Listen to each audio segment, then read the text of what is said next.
Once again, welcome mga kapatid sa ating Sunday online worship experience. Kung kayo po ay ready na to receive, I am ready to preach this. Hayaan po natin na ang presensya ng Panginoon ang lumukob sa bawat isa sa atin at maramdaman po natin ang kanyang presensya sa mga oras na ito. Kung kayo po ay may mga Bibles, buksan po ninyo ang inyong mga Bibles sa Luke chapter 24. Luke 24 verse 1 to 7. Luke 24 verse 1 to 7. I'm gonna ask the team to please check yung monitor ko dito sa harap. Luke 24 verse 1 to 7. Are you with me? Are you ready, church? Are you ready, church? May lagay nyo nga sa chat. Kung hindi nyo pa nalagay yung location nyo, ready na po from Australia, ready na po from New Zealand, Switzerland, Greenland, Finland. Luke 24 verse 1 to 7. On the first day of the week, very early in the morning, the woman took the spices they had prepared and went to the tomb. They found the stone rolled away from the tomb, but when they entered, they did not find the body of the Lord Jesus Christ. In other words, the stone was rolled away, the tomb was open, at ang tomb po hindi bukas dahil hindi makalabas si Lord. Ang tomb po ay bukas para tayong lahat ay maka-witness kung ano nangyari sa loob. And sabi ng verse 4, while they were wondering, dahil wala si Jesus Christ, while they were wondering about this, suddenly, two men in clothes that gleamed like lightning stood beside them. And in their fear, in their fright, the woman bowed down with their faces to the ground. But the man said, "Why do you look for the living among the dead? He is not here. He has risen. Remember how he told you while he was still with you in Galilee. The Son of Man must be delivered over the hands of the sinner. He must be crucified. And on the third day, he will be raised. On the third day, he'd be raised again." Mga kapatid, I would like to take you on a journey, and I want to call this message, The Disappointed Followers. The Disappointed Followers. If you're not yet sitting, please be seated mga kapatid. I want to shout out Chassis Main from Isabela. Si Alet, say amen. Sabi ni si Glazel from Taiwan as well. Amen. Grateful ba kayo mga kapatid? Nandito ako ngayon sa Caloocan, live na live. Tapos yung mga binabati natin, nasa Taiwan, nasa Hong Kong, di ba? Si Pasita, nasa Pampanga, si Don Rich, nasa Japan. Ang dami na naman taga-Japan ngayon, amen. Comment down below kung taga-Japan kayo. Amen, praise God. The disappointed followers. Lahat po ng Kristiyano, mga kapatid, all of us, na mga Kristiyano, we have a Jesus story. Lahat po tayo, mga kapatid, ay may mga storya kung paano tayo tinubos at binago ng ating Panginoong Hesus. The moment you accepted Jesus as your Lord and Savior, alam ko mga kapatid na yung tagpo na yun sa ating buhay ay nakapagpatunay na talagang may power kapag tinanggap mo ang ating Panginoong Hesus sa iyong buhay. Ibig sabihin mga kapatid, lahat ng Kristiyano ay may istorya kung paano sila binago at paano ipinakita ng Diyos ang kanyang pag-ibig sa bawat isa sa atin. At kapag tinanong ko po kayo kung kailan nyo tinanggap ang ating Panginoong Hesus, yung iba siguro sa inyo ay hindi nyo na maalala yung date. You may forget the date, but you cannot forget the event. Kung ano ang nangyari, kung ano yung moment na yon, kung saan naranasan mo ang pag-ibig ng ating Panginoon. Kasi dun sa moment na yun na tinanggap mo ang ating Panginoong Hesus, napaalala sa atin yung Romans 5:8. Na ang sabi ng Scripture that God demonstrated His love toward us. That while we were yet sinners, Christ died for us.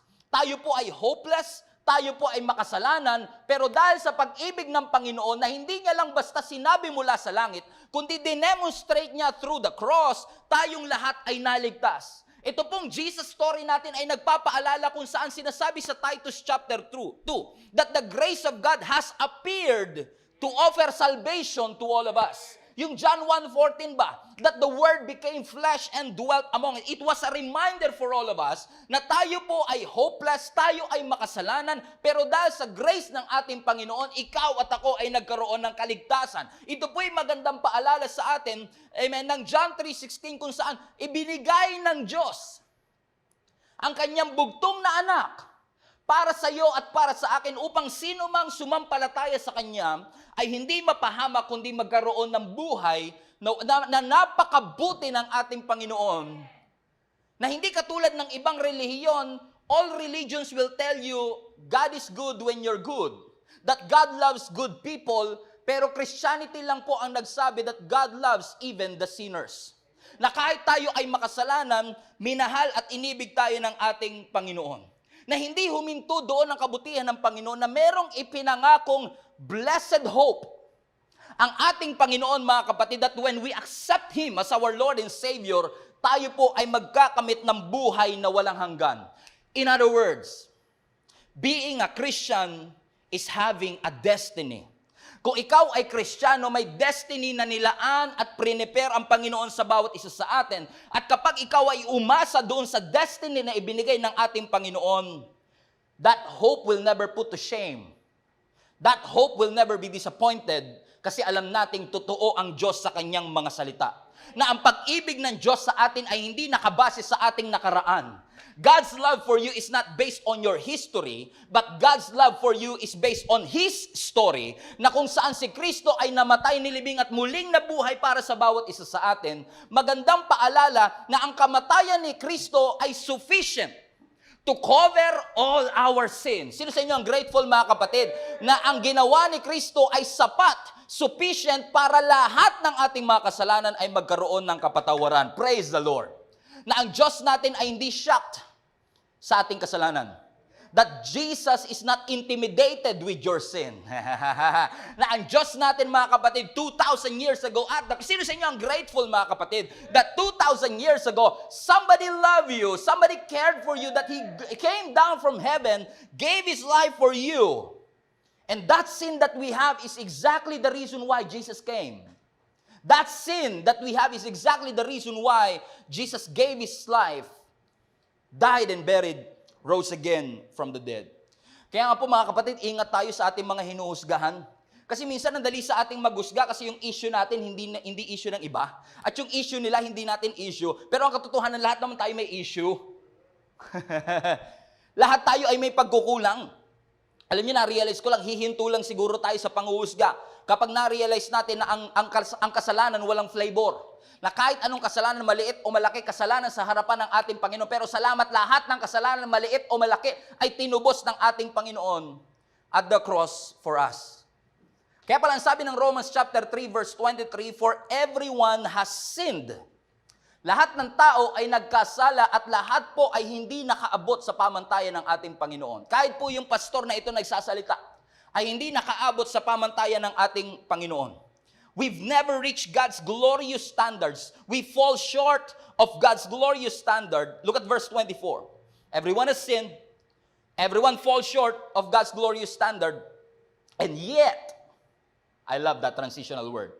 And yet, makasalanan tayo, may kahinaan tayo, may pagkukulang tayo, and yet, in the midst of our weakness, God in His grace freely makes us right in His sight.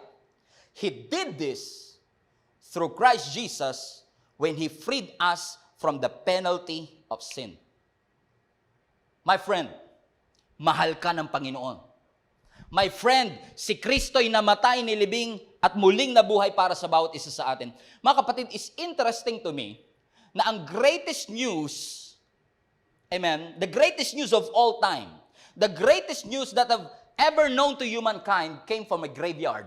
Di ba kayo nagtataka, mga kapatid, na ang pinakamagandang balita galing sa graveyard? Na ang pinakamagandang balitang pwede nating ikalat si Kristo'y muling nabuhay? At talagang kailangan mo na matinding pananampalataya at matinding tapang para maniwala na si Kristo talaga ay muling nabuhay, kasi hindi lahat ng tao naniniwala rito. Hindi lahat ng tao ay naniniwala na si Kristo ay namatay, nilibing at muling nabuhay para sa bawat isa sa atin. At kung tayo nga po, alam na natin ang ending ng story. Alam natin na si Jesus Christ ay muling nabuhay para sa bawat isa sa atin. Can you imagine? I would like to take you on a journey. Can you imagine what it feels like to be a disciple on the first Holy Week? Na-imagine nyo ba kung kayo yung disciple nung unang Holy Week? I believe, mga kapatid, that just thinking about it, and just, yung ilagay mo yung sarili mo sa paanan ng mga disciples nung first Holy Week is just unimaginable. Just imagine yourself na ikaw ay disciple 2,000 years ago on a Good Friday. Good Friday. Think about it, Good Friday. We call it Good Friday kasi alam natin may Resurrection Sunday. Pero sila at that time, they have no idea kung ang sinabi ni Kristo sa kanila ay talagang totoo. Tinatawag nating Good Friday ito, but that day for them was not a good day. Good Friday for them is a day of disappointment. Ang Good Friday is a day kung saan nawala ang lahat ng kanilang pag-asa. Na nung namatay ang ating Panginoong Hesus, mga kapatid, kahit ang pinakamalalapit na disipulo niya ay nagduda kung talagang totoo ang kanyang sinasabi. Is He really who they thought He was? Siya ba talaga yung Messiah na sinabi niya? Totoo ba talaga si Kristo sa kanyang mga pangako? Ang mga disciples at that time, nagtakbuhan sila. Nung namatay ang ating Panginoong Hesus, nagtago sila. Ang mga followers, nagkalat-kalat silang lahat. Nagkawatak-watak sila. Many disciples were lonely. Many disciples were jobless. But all of them were afraid. Lahat po sila ay takot na takot. Can you imagine kung ikaw yung disciple na naka-witness kung paanong pinagtagumpayan ni Jesus ang death through that 7-year-old girl na anak ni Jairus. Remember that story?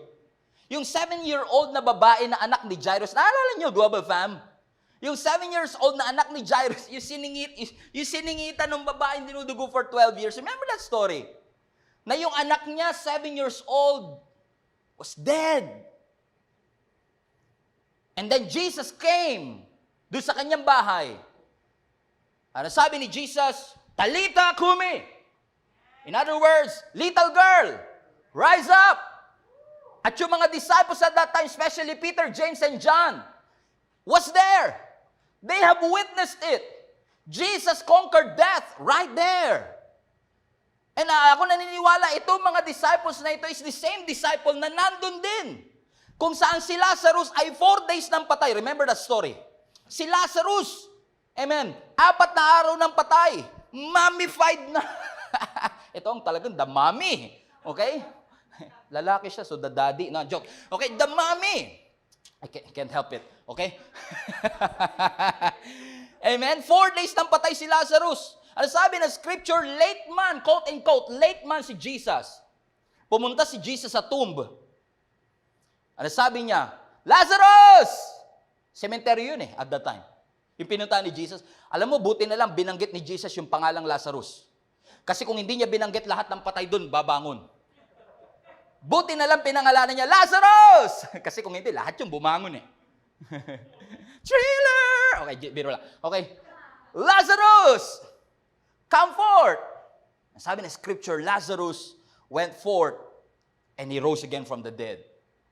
Can you imagine being a disciple, witnessing Jesus conquering death, but the same Jesus who defeated death was dead. Now, yung kanilang inaasahan is dead. Now, if you think about it, now we got a bunch of people. We got a bunch of followers who were disappointed. That's why disappointed followers. At that time, on Good Friday, lahat ng tao siguro sa kanilang mga kaisipan, at that time, lalo ni mga Pharisees and Sadducees, siguro sinisigaw nila, Jesus is defeated! Jesus is defeated! Sa sobrang gusto nilang makasigurado na si Jesus ay talagang natalo na nila. Nung nilibing ang ating Panginoong Hesus, sinelyuhan pa nila yung tomb. Pinabantayan, they guarded it, they sealed it. Buti na lang, sinil nila. Buti na lang, ginard nila. Kasi kung hindi, sasabihin na naman ng iba, nagkataon lang. But thank God, they sealed it, they guarded it, kasi ayaw nilang gumawa daw ng story yung mga disciples, baka nakawin lang yung patay. They sealed it, they guarded it, and the Good Friday end up in silence. Think about it. The rock was inside the rock. He's dead. Jesus They were saying, Jesus is defeated, Jesus is defeated. Talo na yung Jesus nyo. Imagine being a disciple on a black Saturday. Everything is silent. The grave is silent. Because death is silent. The grave is quiet. Ang libingan is a picture of darkness. It was a dark Saturday. Kaya siguro tawag natin Black Saturday.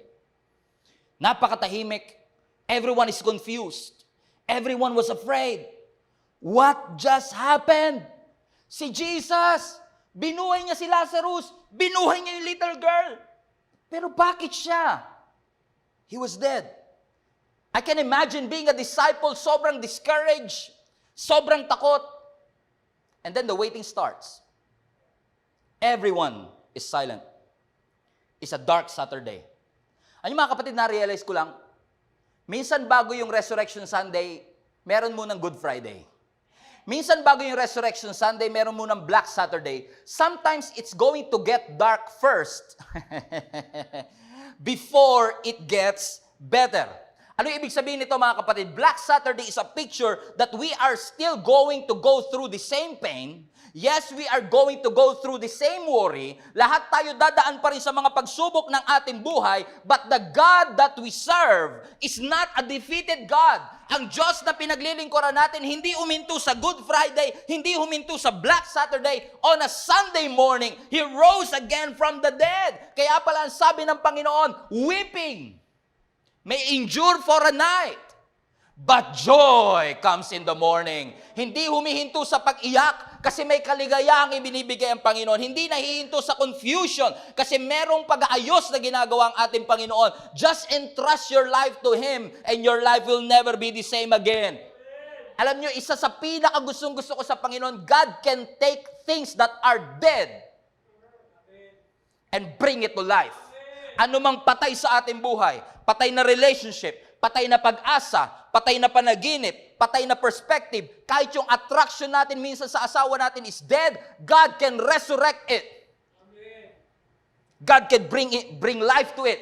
Because Jesus, the God that you serve, is a God of resurrection. Hallelujah! Hallelujah! Pwede na tayo matapos dito mga kapatid. This is it. Jesus is the resurrection. Si Kristo ay hindi lang basta muling nabuhay. He is the resurrection and the life. Kaya nga naalala nyo yung bago lumabas ang mga slides papunta na mula Egypt papunta sa Promised Land. Remember that story? Remember Prince? Remember Nelvin? Naalala nyo ba yung tagpo na yun, mga kapatid? Na bago sila palabasin ng mga Egyptian, kailangan mag-send ng Lord ng 10 salot sa kanila. At yung isa sa mga salot, tuntua ako kasi, bawat salot na gawin o ibigay ng Panginoon sa Egyptian, nakukopya ng mga Egyptian. Nung ginawa nilang pula yung dagat, nakopya ng mga magician. Nung ginawa nila yung mga frog, nakopya nilang lahat. Pero there is one plague na hindi nila makopya. Yung pangatlong plague kung saan nagpadala ang Lord ng mga lies o lisa, kuto, lisa, kuto. Yung makati. Tama, nangangati na rin kayo. Kati, lisa. Ang sabi ng scripture kay Moses, ipalo mo ang iyong tungkod sa mga buhangin at ang mga buhangin ay magiging lisa. It became a lies. Lisa. Nung ginawa ni Moses yon at naging lisa, yung mga magician, they tried their best. Para yung lisa, makopya nila, but they cannot copy it. And for years, I've been asking, bakit sa dami-dami ng lahat, nakopya nila halos lahat, pero bakit yung sa lisa ay hindi nila makopya? You know what I realized? Hindi nila makopya yung plague na yon because they have no control over life. Wala silang control sa buhay. Only Jesus can resurrect the dead so that the dead will live again. There is power in the resurrection of our Lord Jesus Christ. Kaya nga si Peter, mga kapatid, yung unang-unang preaching ni Peter sa Acts chapter 2 is about the resurrection of our Lord Jesus Christ. Remember that story? And 3,000 people got saved because Peter spoke about the resurrected King. Ang topic ni Pedro, amen, ay patungkol sa muling pagkabuhay ng ating Panginoon. At lahat ng tumanggap kay Kristo was filled with hope. Because there's hope in the resurrection of our Lord Jesus Christ. Which made me wonder, why is it na yung mga disciples at that time, instead of hope, they had fear. Bakit nga ba, no? Christian naman tayo, pero imbis na pag-asa, parang takot ang madalas mamayani sa ating puso. Bakit imbis na sana kapayapaan, parang worry ang laging nagahari sa ating puso? Hindi po ba natin naiintindihan na ang buhay ni Kristo ay hindi ordinary? So if the life of Jesus is not an ordinary life, ibig sabihin the death of Jesus was not an ordinary death. Yung babae, yung 7 years old, nabuhay pero namatay uli. Si Lazarus, nabuhay pero namatay uli. Pero si Jesus will never die again. He has risen and Jesus is alive. The resurrection of our Lord Jesus Christ, ang puso ng gospel. Ang resurrection ni Jesus, ang core ng ating Christianity. Ang muling pagkabuhay ng ating Panginoong Yesus, ang climax ng lahat ng ginawa ng ating Panginoon sa bawat isa sa atin. Kung walang resurrection, kahit gaano kadaming miracles ang pinerform ng ating Panginoon, we will still be lost. Kaya nga sabi ni Pedro, o ni Paul rather, sa 1 Corinthians chapter 15, if Jesus has not risen, our preaching is in vain. Kung ang ating Panginoong Yesus ay hindi muling nabuhay, your faith is in vain. Kung ang ating Panginoong Yesus ay hindi muling nabuhay, ang faith mo ay futile. Walang silbi. Baliwala. Bakit? Ang muling pagkabuhay ni Kristo ay katunayan. Watch this, listen. Kung hindi nyo man naintindihan lahat ng sinabi ko, get this. Ang muling pagkabuhay ni Kristo ay katunayan na ang lahat ng iyong kasalanan ay nagkaroon ng kapatawaran.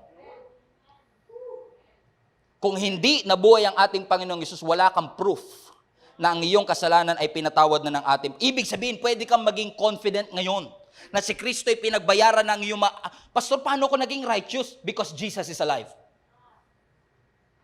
That resurrection is a proof. It guarantees na lahat ng nakaraan mo inayos na ng Panginoon.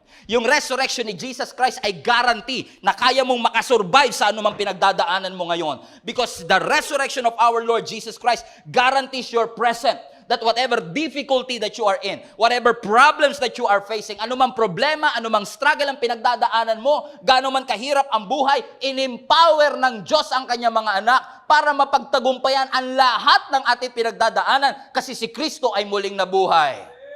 He has taken care of your past. He is taking care of your present. And watch this, the resurrection power of Christ is a proof that you have a blessed future. The past, present, and future, all have been taken care of by our Lord Jesus Christ. At yun, nakita ko mga kapatid, magkakaroon ka lang ng faith sa future. Magkakaroon ka lang ng hope sa future kung meron kang pananampalataya sa kasalukuyan. Jesus is alive. At kung si Kristo hindi muling nabuhay, maaaring wala lahat tayong pag-asa. Ang sarap maging Kristiyano. Being a Christian cannot erase your past. But being a Christian is a guarantee of a bright future. Nagkamali tayo, nagkulang tayo, we cannot erase that anymore. But through the resurrection of our Lord Jesus Christ, you'll have a bright future. Naalala ko tuloy sa Luke 24, yung dalawang disciple na naglalakad mula Jerusalem papuntang Emmaus. Remember that story? Are you still with me, mga kapatid? Let me know in the chat kung kasama ko pa kayo. Is this making sense? Is this helping anybody? Sa Luke 24, may dalawang disciple na naglalakad. Yung isa pinangalanan, ang pangalan ng isa Cleopas. Di ko alam kung ano yung tatawag natin sa kanya. Cleo o Pas? Kayo na bahala. Okay? So si Cleo, kasama yung isang disciple na hindi pinangalanan, but ang guarantee ko lang is not part of the 12 disciples. So si Cleo kasama yung isang loyal disciple pa. And by the way, I've learned na itong si Cleopas pala ay uncle ni Jesus. So bear that in mind. So si Uncle Cleo, si Uncle Cleo, kasama isang disciple, naglalakad sila, they were so sad. Na sabi ng verse 1 ng Luke 24, that same day, watch this, yung parehong araw na muling nabuhay ang ating Panginoong Yesus, may dalawang disciple na naglalakad at malungkot. Hindi katulad natin on the Resurrection Sunday, we are happy, we are celebrating. Pero itong dalawang disciple na ito sa unang Resurrection Sunday, malungkot sila. Ang sabi ng scripture, as they were walking, their faces were downcast.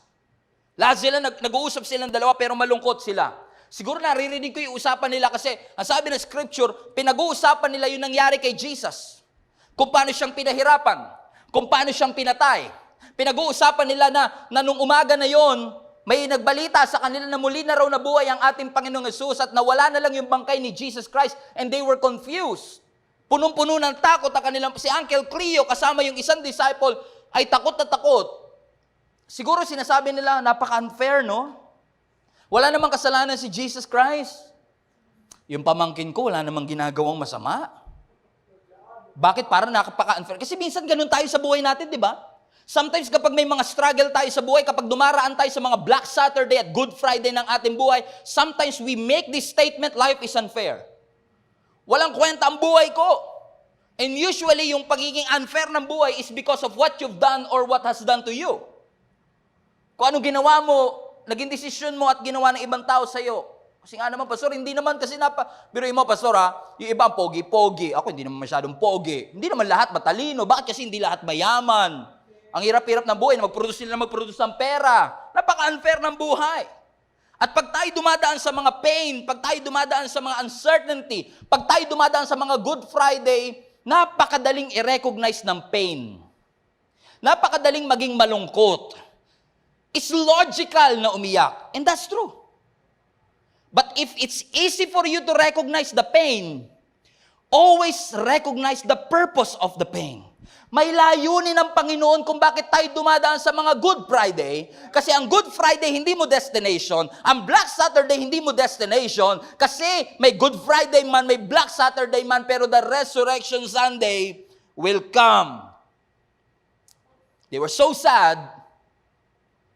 And then, ang sabi ng scripture, out of nowhere.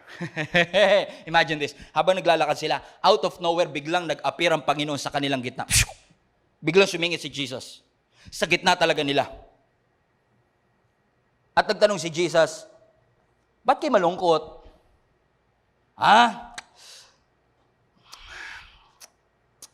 Jesus kasi, pinatay. Malungkot kami kasi, may nangyari hindi maganda. Sabi ni Jesus, anong nangyari? Anong nangyari? Sabi ni Uncle Cleo, ikaw lang ba ang bisita rito? Turista ka ba? Ba't di ka aware sa mga nangyayari? Si Jesus Christ of Nazareth was dead. And probably binanggit pa nga siguro ni Uncle Cleo, yung pamangkin ko, is now dead. Because it's interesting to me na the Holy Spirit, if not the God Himself, has kept their eyes from seeing Jesus. Nasa gitna nila si Jesus, pero hindi nila na-recognize si Jesus. That in the midst of their disappointment, watch this, in the midst of their pain, Jesus showed up in the middle of it. Ano man pinagdadaanan natin mga kapatid, let me just tell this to you. God may seem dead to you. God may seem silent to you. God may seem uncooperative to you. But in the midst of your pain, in the midst of your struggle, God will suddenly show up in the middle of it. He showed up. The resurrected King showed up in the middle. But they were kept from recognizing Him. Katabi nila pero hindi nila ma-recognize. Bakit? Sobrang disappointed eh. Disappointment will cloud your vision. Say that again. Disappointment will cloud your vision. Kapag ang tao disappointed, wala nang makitang maganda sa buhay madalas. And I understand this story, it was intentional for God to do it. But I believe this is a picture of who we are. Kaya sila disappointed, number one, they did not remember yung pangako ng Diyos. Nangako ang Panginoon sa kanila. Just a few days ago, sinabi ng Panginoon sa kanila, I'm gonna die, but after 3 days, I will rise again from the dead. Pero nakalimutan na kagad nila after 3 days, ang source ng kanilang disappointment, hindi nila naalala na may pangako ang Diyos that after 3 days, He will rise again from the dead. Alam niyo pa kung bakit sila disappointed? Disappointed sila because they did not have the revelation. They have the presence, pero wala silang revelation. Oh! Amen. Kasama nila si Kristo, pero wala silang revelation. Disappointed sila kasi meron si Kristo kasama nila, pero hindi nila ma-recognize si Jesus. Kasi posible, mga kapatid, na ang isang Kristiyano, memorize ang verse, memorize ang maps, pero walang revelation. You can be religious and don't know Jesus. Tatandaan nyo, mga kapatid, ang born-again Christianity is never about religion. This is all about relationship. Ang pagiging Kristiyano is not about what we can do, but what God did for all of us. Tatandaan natin, mga kapatid, na ang pagiging Kristiyano is not about what you can, but what He did for each and every one of us. It's possible na ang pagkakilala lang natin kay Kristo, He is an historical figure. Pwedeng memorize ang verse, maraming alam na verse, pero walang relationship sa author ng verse. We have to have the revelation that Jesus is God in the flesh. Hindi nila naalala ang sinabi ni Kristo, wala silang revelation, katabi nila, but they cannot recognize Jesus. Kaya sabi ni Cleophas, turista ka ba? Ikaw na lang yata hindi nakakaalam. Ang sabi ni Jesus, anong balita?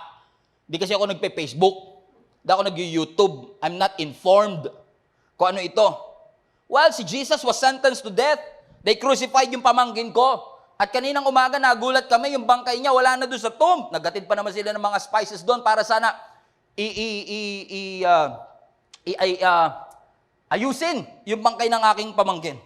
Actually, yung mga kasama ko nga, si Simon Peter, pumunta doon, na-confirm daw niya. Wala nga doon ang katawan ng ating Panginoong Jesus. And then watch this.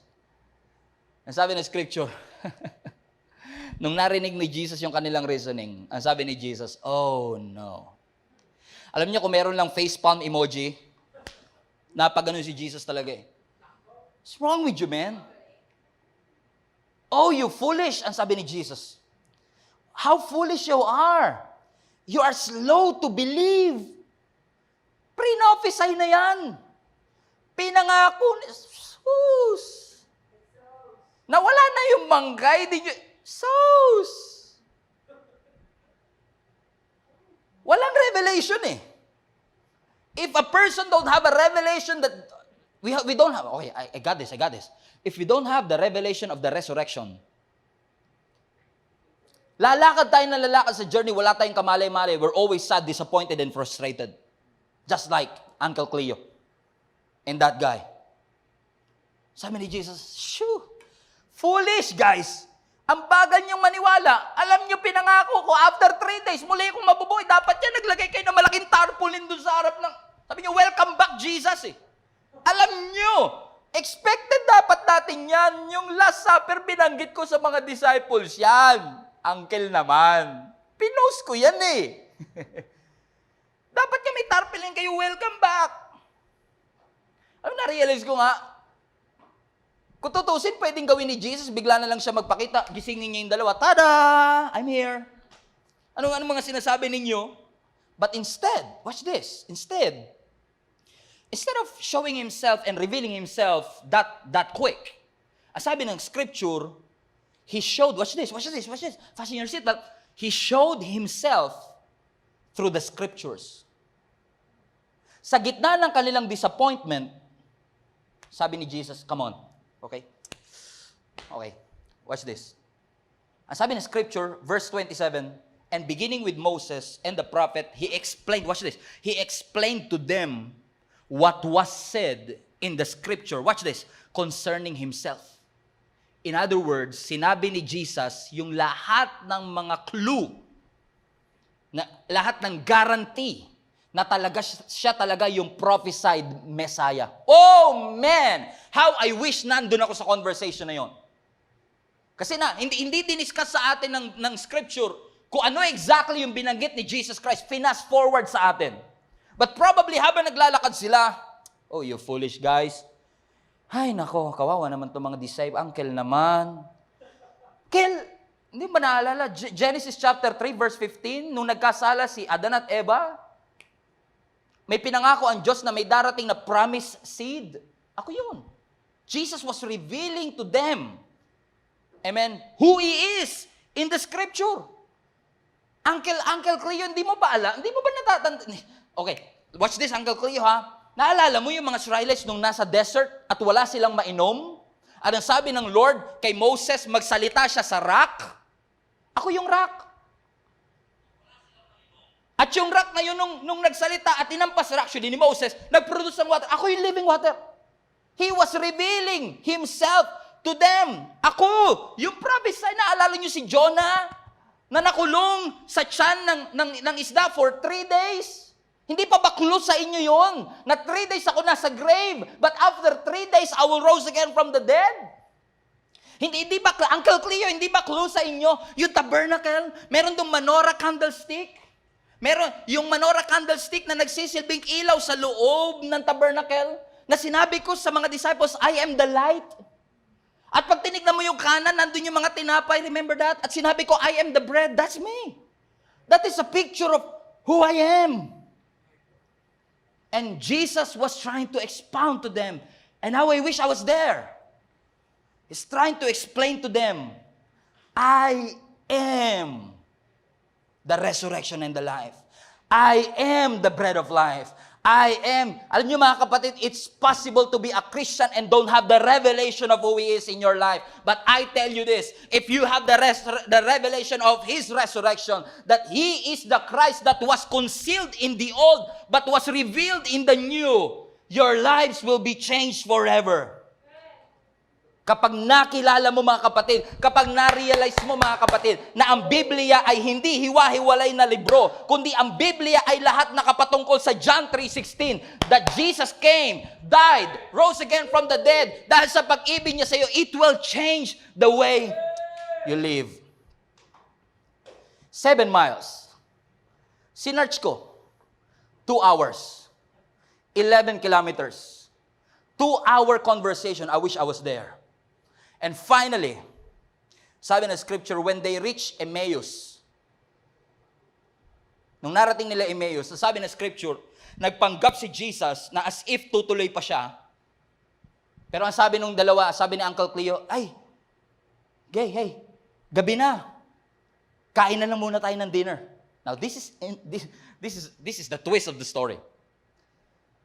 Si Jesus nag-join lang, pero ngayon makikikain pa. Sabi ni Uncle Cleo, pasok ka muna sa loob. Gabi na rin naman. Bear that in mind, ha? Kaya hindi nila pinatuloy si Jesus kasi sabi nila gabi na. Ang sabi nila, pasok ka. Ano sabi ng scripture, verse 30, watch this. Verse 30, Luke 24. Andiyan na tayo? Ang sabi ng verse 30, when He was at the table with them, watch this. He took the bread. Hold on. Who took the bread? Who took the bread? Come on, put that in the chat. Who took the bread? Jesus! Teka lang, si Jesus, bisita lang. Siya pa yung nauna. Nung umupo si Jesus, nasa table siya, hindi siya ang visitor, hindi siya ang host. Pero naging host. Ano sabi ng scripture, kumuha siya ng tinapay. He broke it. Tinapay. Brinok. What's that? A picture of communion. He broke the bread and gave it to them. And watch this, verse 31. And after giving that bread, 31, then their eyes were opened. Finally, they have the revelation. Their eyes were opened and they recognized Him. And they disappeared in their sight. All of a sudden, nung na-recognize sila si Jesus, bigla na lang nawala si Jesus Christ. Which, by the way, He had a glorified body. Kung kailan niya gusto mawala, bigla na siya mawawala. Hindi niya kailangan ng pinto, hindi niya kailangan ng dingding. He can go through it. And yun din ang pangako ng Lord sa lahat ng mga Kristiyano pagdating ng end times. Na lahat tayo bibigyan ng glorified body. Walang taba, walang stretch marks, hallelujah. Lahat, o sino sa inyo excited na sa glorified body niyo? Sabihin niyo nga sa chat, hindi niyo pa nakikilala yung tunay na ako kasi pag nakita mo yung glorified body ko, mai-inlove ka. Joke lang. Okay? He took the bread. He broke it. And they recognized Him. And I read it over and over again. Uncle Cleo was there. The disciple was there. Jesus was there. And when Jesus broke it, finally, their eyes were open. Teka lang. Sa Last Supper, kasi minsan sabi natin, kaya nila na-recognize. Ba't nila na-recognize si Jesus? Dahil ba sa communion? Well, probably. But think about it. Andun ba si Uncle Cleo at nandun ba yung disciple nung Last Supper? Nung inintroduce ni Jesus yung communion? Wala sila doon. So, it's a possibility. I'm not saying it is an absolute truth, but it is a possibility na hindi dahil sa communion, kaya nila na-recognize si Jesus. You know what? I have a theory. Watch this. Na nung brinake ni Jesus yung bread, posible na nakita ni Uncle Cleo yung butas sa kamay ng ating Panginoong Hesus. And finally, they recognize who Jesus was. Hindi nila na-recognize si Jesus sa 2 oras na paglalakad, pero na-recognize nila si Jesus nung nakita nila yung mga sugat ng ating Panginoong Hesus. By the way, trivia ko lang in case you forgot, 5 ang sugat ng ating Panginoong Hesus. 2 sa kamay, 2 sa paa, 1 sa tagiliran, and 5 is a picture of God's grace. That His grace for you is just so amazing that He was wounded for your transgression. Namatay si Kristo para sa iyo, and when you see that wounds, it always reminds you how powerful our God is. And I'm going to close with this. Sabi ng scripture, nung na-recognize sila si Jesus, bigla na lang nag-disappear si Jesus. Ano sabi ng verse 32? Uncle, Cleo. Verse 32, they ask each other, naramdaman mo rin ba? Parang nag-alab yung puso natin nung kausap natin si Jesus. Lalo na yung dinidiscuss niya sa atin yung tungkol sa scripture. Their hearts were warm. Parang may lukso ng dugo. They were not able to recognize Him, pero nung nagkaroon sila ng revelation, bigla silang natauhan na sabi nila, oo nga, Uncle, ako din. Naramdaman ko din yun. And then they recognize Jesus. And watch this. This is the part that I love, verse 33. And then after that, after nila mag-usap, they got up. Watch this. They got up. Watch this. They got up and returned at once. Verse 32, please. Verse 33. They got up, returned at once. Teka lang. Kakabiyahe lang nila. Di ba nga kaya hindi nila pinatuloy si Jesus kasi gabi na? Bakit ngayon, yung 7-mile journey, nakakalakad lang nila, kumain lang sila, nung na-realize nilang si Jesus ay buhay talaga, bumalik agad sila sa Jerusalem for another 7 miles. For another 2 hours. Bakit mga kapatid? Kasi when you receive a good news, you cannot help yourself. Kahit mahirap, kahit gabi na, kahit alam mong mahirap ang dadaanan, you will do whatever it takes to impart that message of good news na makarating sa ibang tao. Kasi ang good news lang kapag umabot sa oras. And they were so excited. The good news cannot wait. They just walked 2 hours, 7 miles. But they decided to go back immediately. Kasi siguro sinasabi nila, Uncle Cleo, kailangan malaman to ng mga disciples. Let's go back. Ano sabi ng scripture? Verse 33 pa rin. Pagdating nila sa Jerusalem, nakita nila yung 11 disciples at kasama yung iba pa. Watch this. They are assembled together. On the night that Jesus rose again from the dead, nag-gather sila. Kaya mga church nag-gather on a Sunday. This is your biblical basis. Because nag-uusap-usap sila, probably iba ron, nakwentuhan na ba? Kasi si Peter nandun eh. Sa lahat ng mga disciples, si Peter lang ang nag-confirm at pumunta sa tomb.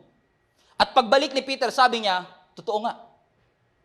So yung dalawang disciples, si Uncle Cleo, pagbalik niya doon sa Jerusalem, naratnan niya pa yung 11 disciples na nag-uusap-usap, verse 34, at sabi nila sa isa't isa, it's true! It's true! Buhay talaga! The Lord has risen! And He appeared to Simon. Watch this. I've never seen in all 4 Gospels na nag-usap si Jesus at si Peter after the resurrection. I've never seen it. Only this verse. And I wonder, ano kaya pinag-usapan ni Jesus and ni Peter? Kasi we all remember si Peter nagkasala kay Jesus Christ, right? He denied Jesus 3 times. I wonder, I believe that the restoration of Peter happened here. Ang lahat nandun, nag-assemble together. Alam mo, na-realize ko lang, yung iba siguro na nandun sa lugar na yon, hindi pa convinced. Curious lang. Totoo ba yung balita? Kasi it's possible, mga kapatid, that you are curious but not committed yet. And don't get me wrong, it's okay. Minsan may nagbe-message sa akin, Pastor, Catholic po ako, pero ano yun, pagka nakakapakinig po ako ng Word of God, something happened in my heart. Alam mo yung una, sabi ko, kinig lang akong konti, pero eventually na-realize ko, parang may naramdaman akong kakaiba. Try ko ulit. Nagkaya pa ako, Pastor, inaya ko. Tapos yung pangalawang Sunday, sabi, ano, naramdaman mo rin? Next ulit, atin ulit tayo. Because it's okay to be curious na hindi ka pa committed at first. And some of them were curious, probably, but they are not committed to it yet. And then, verse 35. In the middle of their discussion, here comes Uncle Cleo, and here comes yung kanyang kasama. And the two told them, siguro hinihingal kaya, guys, you won't believe what just happened. What? Jesus appeared to us on a 7-mile journey. 2 hours namin siya kausap, di nga namin siya na-recognize. In fact, nag-breaking of the bread pa kami sa bahay namin. It's true.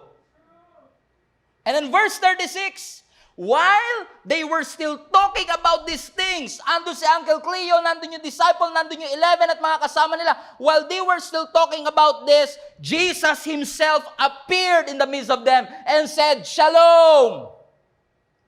Shalom! Jesus appeared in the midst of their confusion. Okay, let's settle this, guys. Shalom, I'm here. Okay, you want more proof? This is it. I am with you.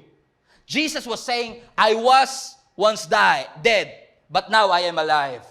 Gustong sabihin ng ating Panginoong Yesus, nilibing ako pero hindi ako nanitili sa libingan. I rose again from the dead. It's a picture of who we are in Christ. Na tayo man ay na-bury, tayo man ay nasa Black Saturday, tayo man ay nasa Good Friday, you cannot stay there. You don't have to stay in that worry. You don't have to stay in that fear. You don't have to stay in that.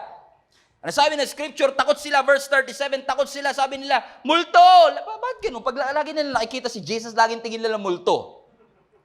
And in verse 38, and he said to them, why are you troubled? Why do doubts rise in your minds? Verse 39, look at my hands. Look at my feet. It's me. Touch me. And see, I'm not a ghost. Pinakita ni Jesus ang kanyang sugat. Pastor, hindi pa ba sapat yung kanyang presensya? Yung nagpakita siya, okay na, no. His presence is enough, but God showed His wounds to remind us what He went through for you. Ipinakita ni Jesus ang kanyang sugat para ma-realize natin, mga kapatid, kung ano ang mga pinagdaanan ng ating Panginoong Yesus. Na ang sinasabi ng ating Panginoong Yesus, alam ko yung addiction mo, alam ko yung affair, alam ko yung kasalanan na ginawa mo, alam ko yung lahat ng mga pagkakamali mo of the past, at lahat ng yun ay tinubos ko sa pamamagitan ng ating Panginoong Yesus. At you don't have to stay wounded forever because healing is in my hand. You don't have to stay, amen, in that disappointment. You don't have to stay in that bitterness. You don't have to stay in that unforgiveness. You don't have to stay in that cycle. You don't have to stay in that lack because Jesus is alive. Come on, church. Sabihin nyo, Jesus is alive. Hindi pa rin sila makapaniwala. Punong-puno pa rin sila ng pagdududa. And inaya sila ng ating Panginoong Yesus, let's eat again. Sabi siguro ni Jesus, it's a long day. Kanina pa akong umaga gising. It was a long day. And Jesus reminded them, I've told you about these things. And in last verse, verse 45, then Jesus opened their minds so that they could understand the scripture. You know kung bakit sila disappointed? Because they did not remember His promise. They did not have the revelation. And they did not have the renewed mind. Hindi ka talaga mananalo sa buhay kung hindi mo iisipin na ikaw ay winner. Jesus' victory is your victory. You have to have that kind of mindset.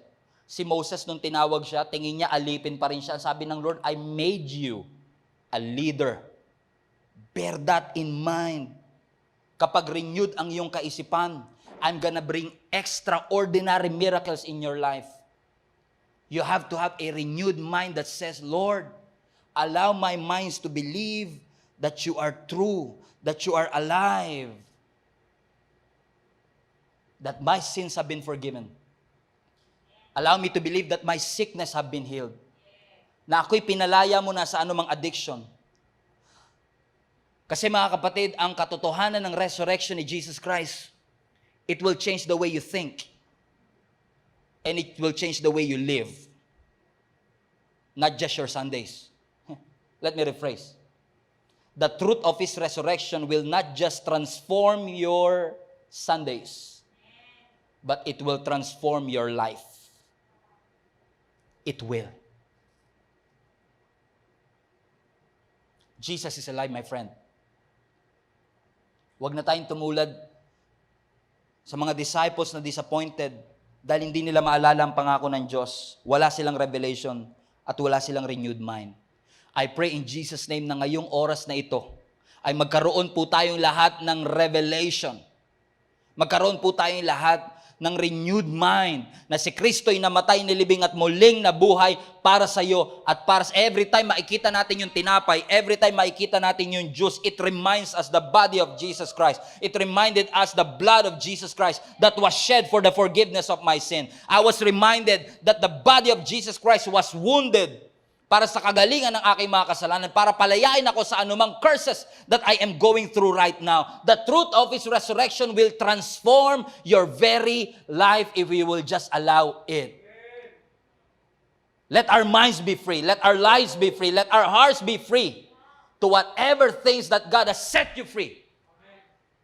What held Jesus doesn't hold Him anymore.